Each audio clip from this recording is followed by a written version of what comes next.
हरे कृष्णा। ये समझने के लिए हमें सबसे पहले युग परिवर्तन का रहस्य जानना होगा।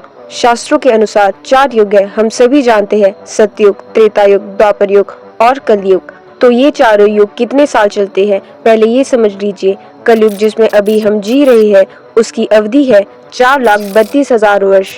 उसके पहले आया था द्वापर युग, जिसकी अवधि है कलयुग की डबल, यानी कि 8,64,000 वर्ष। उसके पहले त्रेता युग, जिसकी अवधि है कलयुग की ट्रिपल, यानी कि 12,96,000 वर्ष।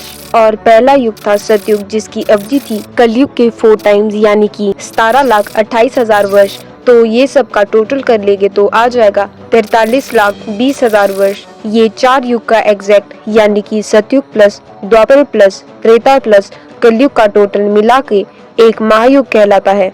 यानी कि एक महायुग में 4 युग आते हैं और एक महायुग की अवधि है 43,20,000 वर्ष। ऐसे लगभग 1000 महायुग ब्रह्मा जी की आयु के एक दिन के बराबर है।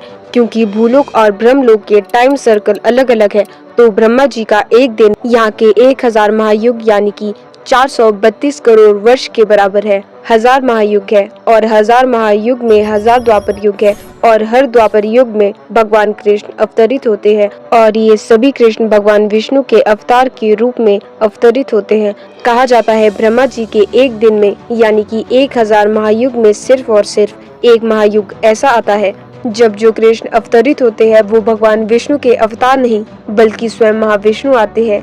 और उसी महायुग में जब स्वयं महाविष्णु आते हैं तब द्वापर युग आता है और त्रेता युग इंटरचेंज हो जाता है। आप खुद ही सोचिए, द्वापर मतलब 2, त्रेता मतलब 3, यानी कि सारे 1000 महायुगों का एक सीक्वेंस क्या रहता है, पहले सत्य, फिर द्वापर, फिर त्रेता और अंतिम कलयुग। लेकिन इस पर्टिकुलर महायुग में जब स्वयं महाविष्णु आते हैं तब द्वापर और त्रेता इंटरचेंज हो जाते हैं। तो सतयुग के बाद आता है पहले त्रेता युग, फिर द्वापर युग और जिसके अंतिम समय में महाविष्णु स्वयं अवतरित होते हैं और आखिरी में आता है कलयुग। और आप ये सुनकर चौंक जाएंगे कि अभी हम जिस महायुग में जी रहे हैं ये वही महायुग है, 1000 महायुगों में से एक, जब जो भगवान कृष्ण अभी 5000 वर्ष पूर्व आए थे वो विष्णु के अवतार नहीं बल्कि स्वयं महाविष्णु आए थे।